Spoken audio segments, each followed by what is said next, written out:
जी सत श्री अकाल जी। लिशकारा entertainment box देखने वालों को कुलवंत सिंह गिल वालों प्यार भरी सत श्री अकाल। दोस्तों तुसीं इस समय BBC टोरंटो टैलीविजन के बैंड से सानू सुन रहे हो और वेख भी रहे हो। अज असी जूनीयर फिल्म जी कि रिलीज़ होने जा रही है वो प्रमोशन के सिलसिले के विच फिल्म की मेन अदाकारा सृष्टि जैन नाल गलबात करांगे। सत श्री अकाल मैम। सत श्री अकाल जी। पंजाबी कि हिंदी? आप पंजाबी में बात कर सकते हैं, मैं हिंदी में जवाब दूंगी। बिल्कुल जी। अच्छा सब तो पहले आप मुद्दे वाली गल ते आवांगे, फिल्म की गल करते हैं। फिल्म तुहाडा की किरदार है? फिल्म में मैं मेरे कैरेक्टर का नाम समायरा है और समायरा जूनियर की वाइफ है और उनकी एक बहुत खूबसूरत बेटी है। और समायरा का जो कैरेक्टर, जितना भी आपने ट्रेलर में जो एक्शन देखा जो जूनियर कर रहे हैं, उसका सारा जो रीज़न है वो समायरा है जी। जितने भी जो हाई पॉइंट्स हैं इस फिल्म में, जितने भी वो जो एक्शन चल रहा है, उसका जस्टिफिकेशन समायरा है, समायरा के सीन्स हैं। और ये एक मतलब है जूनियर उनके लाइफ में, बट वो दूर रहते हैं। जो भी उनके बीच जो हालात क्रिएट हुए हैं आसपास गवर्नमेंट के द्वारा या अदरवाइज, उस वजह से वो साथ नहीं रह पाए ज़्यादा। और ये अपनी बच्ची जस को अकेले ही रेस करती है, तो एक सिंगल मदर जैसे उसने रेस किया है।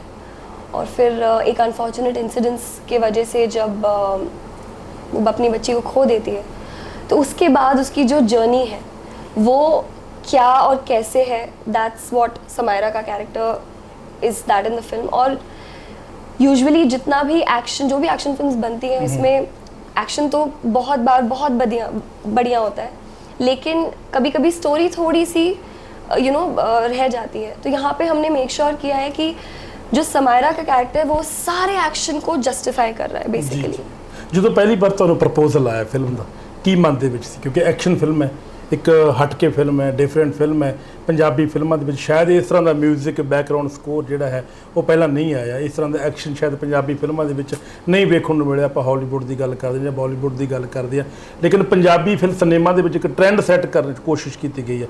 जो पेज रखे गए तुहाडे सामने, स्क्रिप्ट रखी गई, किदां दा फील हो रहा है?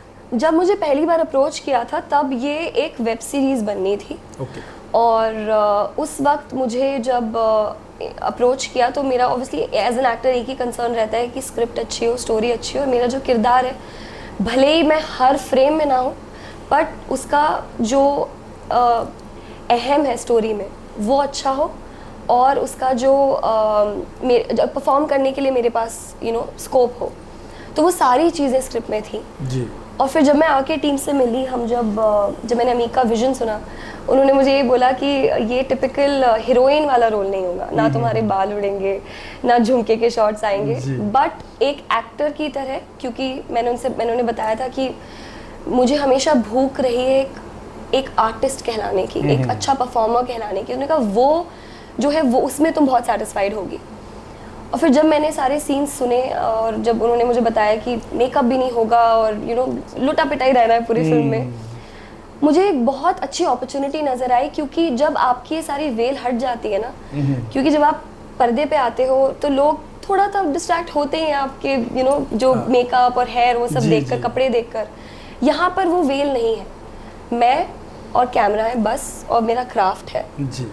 तो वो एक बहुत स्ट्रॉन्ग मेरे लिए रीज़न था इस फिल्म का पार्ट बनने का। आपने बिल्कुल सही बोला, इसमें जो एक्शन है, Amik has always been a fan of European style action जो बहुत फास्ट पेस्ड होता है। थिएट्रिकल प्रोमो यही कहता है। और उनका ये भी जो कोशिश थी इस फिल्म के थ्रू कि यूजुअली जब आप एक्शन देखते हैं तो हीरो एक पंच मारता है तो वो जो मार खा रहे होते हैं, जो एक्शन कर रहे होते हैं उनके साथ, वो फ्लिप्स खाकर गिरते हैं या उनका जो, तो उनके वजह से हीरो अच्छा लगता है जी। तो अमीक क्योंकि उनकी मार्शल आर्ट्स की ट्रेनिंग रही है बचपन से, वो चाहते थे कि मैं एक बहुत रियल स्पेस एक्शन दिखाऊं जहाँ पे मेरा जो ट्रेनिंग है, जो जूनियर की ट्रेनिंग है, लोगों को सच लगे। हाँ, कि वो बिल्कुल असली लगे कि अगर वो 4 बंदों को मार रहा है तो उसकी वो ट्रेनिंग और उसका वो टेक्निकल स्किल है जिस वजह से वो रियल लगे। और जब आगे जाके पहले वो 2, 4, 6, उसके बाद जब वो 20 बंदों को भी मार रहा है, तो वो अपना एक जो उनकी असैसिन वाली ट्रेनिंग है वो यूज़ कर अपना दिमाग लगाकर कैसे एक स्मार्ट तरीके से सारे उन लोगों को हराते हैं। तो हमारा जो मेन मकसद था इस फिल्म को लेकर वो यही था कि सब बहुत रियल, जो इंटेंस इमोशंस भी हैं वो इंटेंस इसीलिए है क्योंकि वो सिचुएशन उतनी इंटेंस है, वहाँ पे वैसा ही रिएक्शन बनता है। तो ये बहुत ध्यान में रखा गया कि सब बहुत रियल स्पेस हो ताकि लोग कनेक्ट कर पाए, ताकि हर आम आदमी, क्योंकि इस इमोशन से आई थिंक हर एक फादर एक मदर कनेक्ट कर सकते हैं कि जब आपके बच्चे पे आँच आती है आप पूरे दुनिया को आग लगा सकते हो। बिल्कुल जी। तो इसीलिए जब वो आगे जाके जो वो कर रहे हैं वो बहुत जस्टिफाइड भी है, क्योंकि जो सिचुएशन आई है उनकी लाइफ में। जी जी। सच ਦੇ ਕਿੰਨਾ ਕੁ ਨੇੜੇ ਹੈ ਫਿਲਮ ਜੂਨੀਅਰ?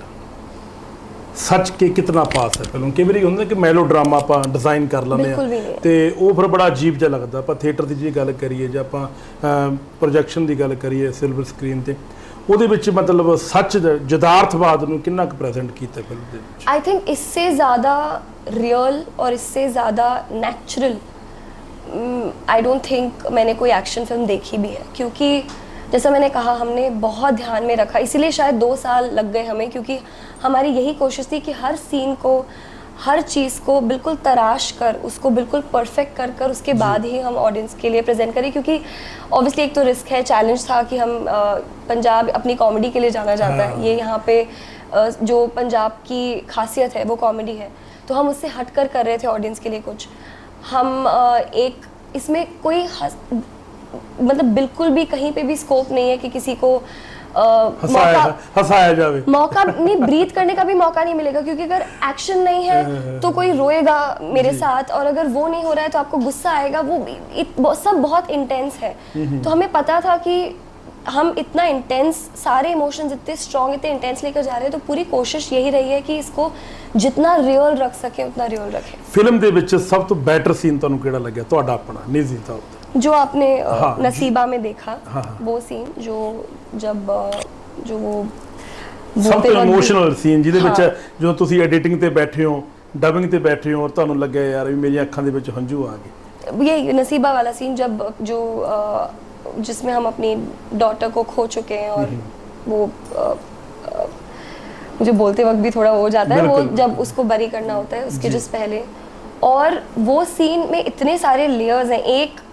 एक माँ जिसका सहारा सिर्फ उसका बच्चा ही था, वो उससे दूर हो गया, और वो इतने सालों बाद समायरा और जूनियर एक दूसरे से मिल रहे हैं, और एक ऐसे हालात में मिल रहे हैं जहाँ उन दोनों को शायद पता ही नहीं है कि क्या कहकर एक दूसरे को मिले, क्या कहें, क्या बोलें। इसलिए वो जो सीन भी है, हम दोनों अपने अपने छुड़वा कर, उनको जो कमांडोज ने पकड़ा हुआ है, मुझे पुलिस ने पकड़ा हुआ है, हम दोनों छुड़वा कर एक दूसरे से मिलने की कोशिश कर रहे हैं, एक दूसरे को कंफर्ट करने की जो कोशिश कर सकते हैं कर रहे हैं। समायरा भी टूट रही है, और I think as an actor वो इमोशन फील करना बिल्कुल भी नहीं, और बहुत मुश्किल था, क्योंकि मैं रियल लाइफ में माँ हूँ नहीं, तो एक माँ का किरदार निभाया वो भी बहुत डिफ़िकल्ट था। उसके साथ साथ एक ऐसी माँ का किरदार निभाना जिसने अपने बच्चे को खो दिया, वो भगवान ना करे किसी को फील करना पड़े। पर मुझे याद है उस सीन के बाद भी मुझे उस इमोशन से निकलने में बहुत वक्त लगा। इनफैक्ट डबिंग के टाइम पर भी बहुत स्ट्रेस दिया मैंने कि मैं जितना मैच कर सकूं, मैं जो बोल रही हूँ उस इमोशन के साथ, तो मैंने कोशिश की थी डबिंग में भी रो कर या ग्लिस लेकर मैं उसको रिक्रिएट कर सकूं बेस्ट से बेस्ट। और उस दिन हमने वो सीन करने में इतनी डिफ़िकल्टी था, उस दिन हमने मौसम में दिखा रहा था बारिश है, बारिश हुई नहीं, हमने आर्टिफिशियली रेन क्रिएट की, वहाँ इतना पानी भर गया था, वो फूल सी बच्ची पीहू वो लेटी हुई थी उस पानी में, और ठंड थी हल्की हल्की उस दिन, तो वो बेचारी जब हमने सीन कट करके उसे उठाया वो शिवर कर रही थी। हमने उसको जितना अमीक हो सके हमने उसको वार्मथ देने की कोशिश की। पीहू के पेरेंट्स थे सेट पे, तो हम सब ने मॉनिटर उठा के एक ऐसी जगह पे रखा जब वो ना देखे, और हमने उनसे रिक्वेस्ट की कि आप आप मत देखो ये सीन, आप देख नहीं पाएंगे, पर उनका भी बहुत सपोर्ट रहा। वो बच्ची इतनी प्रोफेशनल, नन्ही सी जान, 4-5 साल की वो, और उसने हिली तक नहीं ना, उसने चूं की उस सीन में। और बच्चों के लिए बहुत मुश्किल होता है वैसे एक जगह स्थिर बैठना, और उसने उस पानी में लेट कर उस एक्शन जब हुआ उसके बाद उसको पता था कि मुझे बिल्कुल स्टिल रहना है, मैं हिल नहीं सकती। उस दिन मुझे भी सुबह फीवर था, तो आई थिंक, लेकिन एक तो टीवी में ट्रेनिंग हो ही जाती है, आप बीमार हो जो भी आपको जाके काम तो करना ही है। तो लेकिन क्योंकि ये सीन इस मूवी का सबसे इम्पॉर्टेंट सीन है, तो मुझे ऑब्वियसली थोड़ी सी टेंशन थी, लेकिन आई थिंक जब आपको पता ना आपके अंदर कोई कमी है तो आप उसको भरने के लिए ज़्यादा अपनी तरफ से देते एफर्ट करते हैं आप। तो आई थिंक वो सारी चीज़ें, ये जो चेहरा भी मेरा मुरझाया हुआ ज़्यादा लगा बीमार होने, आई थिंक वो सारी चीज़ें डिफिकल्ट होकर भी वर्कआउट कर गई सीन के लिए। ਜੀ ਜੀ ਜੀ ਸੋ ਦੋਸਤੋ 18 ਅਗਸਤ ਨੂੰ ਸਿਨੇਮਾ ਘਰਾਂ ਦਾ ਸ਼ਿੰਗਾਰ ਬਣ ਰਹੀ ਹੈ ਫਿਲਮ ਜੂਨੀਅਰ ਔਰ ਪ੍ਰਮਾਤਮਾ ਕਰੇ ਪੂਰੀ ਫਿਲਮ ਦੀ ਟੀਮ ਜਿਹੜੀ ਹੈ ਮਿਹਨਤ ਹੈ ਉਹ ਸਾਕਾਰ ਹੋਵੇ। ਫਿਲਮ ਦੀ ਟੀਮ ਨੇ ਦਿਨ ਰਾਤ ਮਿਹਨਤ ਕੀਤੀ ਹੈ। ਤੁਸੀਂ ਜਦੋਂ ਮੈਂ ਇੰਟਰਵਿਊ ਕਰ ਰਿਹਾ ਸੀ ਤਾਂ ਕੁਝ ਸੀਨ ਇਹੋ ਜਿਹੇ ਨੇ ਜਿਹੜੇ ਕਿ ਦਰਦਨਾਕ ਵੀ ਕਹਿ ਸਕਦੇ ਹਾਂ, ਦੁੱਖ ਵਾਲੇ ਵੀ ਕਹਿ ਸਕਦੇ ਹਾਂ। ਹਰ ਮਾਂ ਦੇ ਨਾਲ ਜਦੋਂ ਮਾਂ ਦੇ ਸਾਹਮਣੇ ਉਹਦੀ ਡਾਕਟਰ ਨੂੰ ਕੁਝ ਹੁੰਦਾ, ਆਪਾਂ ਮਰਨਾ ਤਾਂ ਬਹੁਤ ਦੂਰ ਦੀ ਗੱਲ ਹੈ, ਅਗਰ ਬੱਚੀ ਬਿਮਾਰ ਵੀ ਪੈ ਜੇ ਤਾਂ ਮਾਂ ਦੀ ਜਾਨ ਨਿਕਲ ਜਾਂਦੀ ਹੈ, ਫਾਦਰ ਦੀ ਜਾਨ ਨਿਕਲ ਜਾਂਦੀ ਹੈ। ਫਿਲਮ ਵਿੱਚ ਹੋਰ ਬਹੁਤ ਕੁਝ ਹੈ, ਇਕੱਲਾ ਐਕਸ਼ਨ ਨਹੀਂ ਹੈ, ਐਕਸ਼ਨ ਦੇ ਨਾਲ ਸਟੋਰੀ ਵੀ ਹੈ, ਐਕਸ਼ਨ ਦੇ ਨਾਲ ਗੱਲਾਂ ਬਾਤਾਂ ਵੀ ਨੇ। ਇੱਕ ਬਹੁਤ ਵਧੀਆ ਡਰਾਮਾਟਾਈਜ਼ ਜਿਹਨੂੰ ਕਹਿੰਦੇ, ਇੱਕ ਸੱਚ ਨੂੰ, ਇੱਕ ਯਥਾਰਥਵਾਦ ਨੂੰ ਇਸ ਸਕਰੀਨ ਦੇ ਉੱਤੇ ਇਸ ਪੂਰੀ ਟੀਮ ਨੇ ਪੇਸ਼ ਕੀਤਾ। ਐਮਐਕ ਵਿਰਕ ਨੂੰ ਵਧਾਈਆਂ, ਫਿਲਮ ਦੇ ਡਾਇਰੈਕਟਰ ਨੂੰ ਵਧਾਈਆਂ, ਤੁਹਾਨੂੰ ਬਹੁਤ ਬਹੁਤ ਵਧਾਈਆਂ। ਥੈਂਕ ਯੂ ਪਰਮਾਤਮਾ ਕਰੇ ਤੁਹਾਡੀ film super duper hit thank ਹੋਵੇ। ਯੂ। ਬਿਲਕੁਲ ਜੀ। ਤੁਹਾਨੂੰ ਸਾਡਾ ਛੋਟਾ ਜਿਹਾ ਇੰਟਰਵਿਊ ਕਿਸ ਤਰ੍ਹਾਂ ਲੱਗਿਆ ਔਰ ਫਿਲਮ ਜ਼ਰੂਰ ਤੁਸੀਂ ਸਿਨੇਮਾ ਘਰਾਂ ਵਿੱਚ ਜਾ ਕੇ ਦੇਖਣੀ ਹੈ। ਸਿਰਫ ਆਪਣੇ ਵਿਜ਼ਨ ਟ੍ਰੇਲਰ ਦੇਖ ਕੇ ਨਹੀਂ ਦੇਣੇ ਕਿ ਟ੍ਰੇਲਰ ਬਹੁਤ ਵਧੀਆ। ਤੁਸੀਂ ਸਿਨੇਮਾ ਘਰਾਂ ਵਿੱਚ ਜਾਓਗੇ ਤਾਂ ਜਿਹੜੀ ਮੋਟੀਵੇਸ਼ਨ ਮਿਲੂਗੀ ਜਿਹੜੇ ਫਿਲਮ ਮੇਕਰ ਨੇ, ਕਿਉਂਕਿ ਨਹੀਂ ਫਿਰ ਘਰ ਬੈਠ ਕੇ ਤਾਂ ਫਿਰ ਤੁਸੀਂ ਅਗਰ ਵੇਟ ਕਰੋਗੇ ਵੀ ਡੁਪਲੀਕੇਟ ਕੋਈ ਪ੍ਰੋਡਕਟ ਆ ਗਿਆ ਸੀ ਉਹ ਵੇਖ ਲਿਆ, ਇੱਦਾਂ ਨਹੀਂ। ਸਿਨੇਮਾ ਘਰਾਂ 'ਚ ਜਾਣਾ, ਫਿਲਮ ਨੂੰ ਵੇਖਣਾ ਔਰ ਹੌਸਲਾ ਅਫਜ਼ਾਈ ਕਰਨੀ ਹੈ ਨਾ ਆਰਟਿਸਟਾਂ ਦੀ ਨਾ ਕਲਾਕਾਰਾਂ। ਤੁਹਾਡਾ ਬਹੁਤ ਬਹੁਤ ਸ਼ੁਕਰੀਆ, ਤੁਸੀਂ ਸਾਡੇ ਨਾਲ ਜੁੜੇ ਰਹੋ।